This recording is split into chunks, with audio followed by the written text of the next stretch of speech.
You're scrolling through your phone, heart racing as you swipe past another perfectly curated profile, another fleeting connection that promises fire but delivers ashes. You tell yourself it's just a spark, a rush, a moment of lust that'll fill the void for a night, maybe two. But deep down, there's a gnawing question. Why does it always feel like something's missing? Why does the high of desire crash into a hollow ache? You chase the thrill, but it's like running toward a mirage, shimmering, seductive, but never real. What if what you're chasing isn't lust at all, but a scream from the emptiness inside you? This isn't just about fleeting hookups or late-night texts. It's about the hole in your soul you're trying to fill with something that can't hold it. Let's dive into this, because Carl Jung, the Swiss sage of the psyche, has something to say about it, and it might just change how you see yourself. Picture this. You're at a bar, lights dim, music pulsing. Someone catches your eye, electric, magnetic, the kind of pull that makes your skin hum. You lean in, laugh, flirt, lose yourself in the moment. It feels like life, like meaning, like you're finally alive. But the next morning, or maybe a week later, you're staring at the ceiling, wondering why you feel emptier than before. Jung would call this a projection, a trick of the psyche where you fling your inner longing onto someone else, hoping they'll fix what's broken inside. You think it's lust, that primal urge, but Jung says it's deeper. It's the shadow of your unlived self, the parts you've buried, screaming for attention. His concept of individuation, the journey to integrate all parts of your psyche into a whole, says this chase is a symptom, not the cure. You're not just chasing a person, you're chasing the you that you've lost. Let's unpack this. Lust feels like fire, doesn't it? It's raw, consuming, a pulse that drowns out the noise. But Jung would ask, what are you really hungry for? Is it their body, their attention, or the fleeting sense of being whole? The emptiness you feel isn't about them. It's about you. It's the gap between who you are and who you could be. Jung believed we all carry a shadow, the parts of ourselves we reject, our fears, our shame, our unfulfilled dreams. When you chase lust, you're often chasing a distraction from that shadow. You're running from the work of facing it. But here's the kicker, that emptiness, it's not a flaw, it's a signal.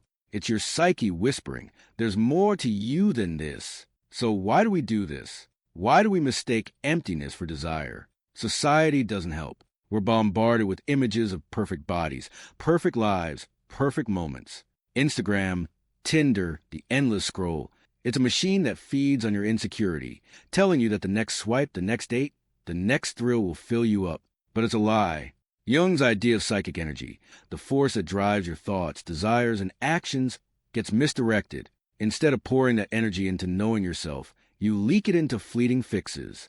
You give your power to someone else's smile, someone else's touch, hoping they'll make you feel enough. Spoiler, they won't. Not because they're flawed, but because no one can fill a void that's yours to explore. Let's pause. Have you ever felt this? That moment when the high fades, and you're left with yourself, raw and unfiltered? What did you do next? Did you scroll again, text someone new, or numb it with wine or work? Be honest. This is where the real work begins. Jung's individuation isn't about becoming perfect. It's about becoming whole. It's about dragging your shadow into the light and saying, I see you. I'm not afraid. That emptiness you feel isn't a curse. It's a map. It's pointing you to the parts of yourself you've ignored, the dreams you've shelved, the truths you've dodged. Lust is just a sparkly wrapper on a much deeper hunger.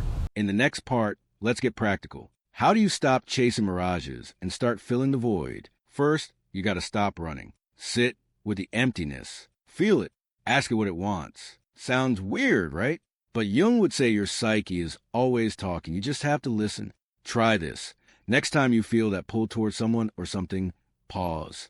Take a breath. Ask yourself, what am I really seeking right now? Is it connection? Validation? Escape? Write it down if you have to. Name it. Naming things takes away their power to control you. This is the start of redirecting your psychic energy inward, where it belongs. Now, let's talk about relationships, because that's where this shows up most. You meet someone and it's fireworks. You think, this is it. They're the one.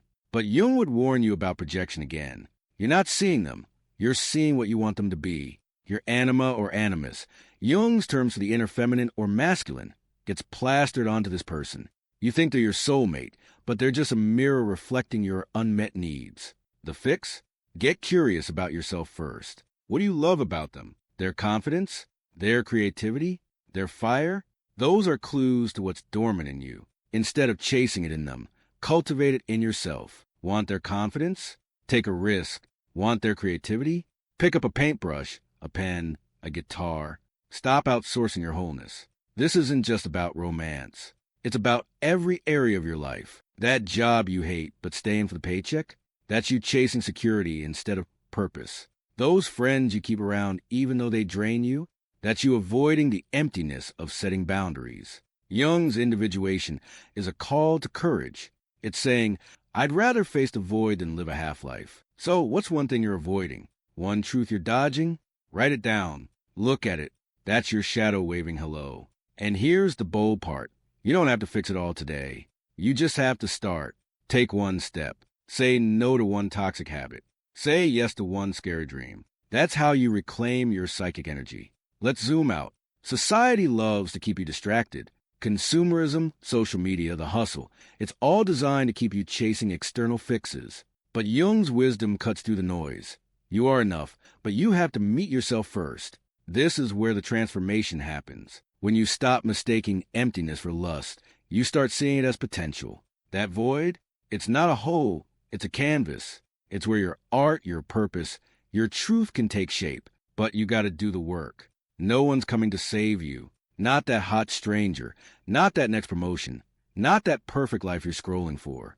You are your own hero. So, what does this look like in practice? Start small. Carve out 10 minutes a day to sit with yourself. No phone. No distractions. Ask, what do I really want? Not what society wants. Not what your parents want. Not what your ex wants you to be. What do you want? Journal it. Meditate on it. Or just breathe and feel. This is you meeting your shadow, your emptiness, and realizing it's not the enemy. It's the raw material of your growth. Next, take one action that scares you. Maybe it's saying no to someone who takes too much. Maybe it's signing up for that class you've always wanted to take. Maybe it's admitting you're not okay and asking for help. Each step is a brick in the foundation of your wholeness. As we near the end, let's talk about the vision. Imagine a life where you don't need to chase lust to feel alive, where the thrill comes from knowing yourself, from building something real, from living your truth. That's what Jung's Individuation promises. Not a life without pain, but a life with purpose. You're not just a body seeking pleasure. You're a soul seeking meaning. And the crazy thing? The more you feel your own emptiness, the more you attract people who don't need to fix you, because you're already whole. Relationships become richer. Work becomes meaningful. Life becomes a canvas, not a chase. So, here's the challenge. Stop running. Face the void. Ask it what it's trying to teach you. You think it's lust, but it's emptiness. And that emptiness is your invitation to become more. Write in the comments, I choose to face my shadow. I choose to know myself. Then take one step today. Subscribe to this journey of self-discovery, because you're not alone in this. Share this with someone who needs to hear it. Let's stop chasing mirages and start building something real. You're not empty. You're unfinished. And that's the most exciting thing of all.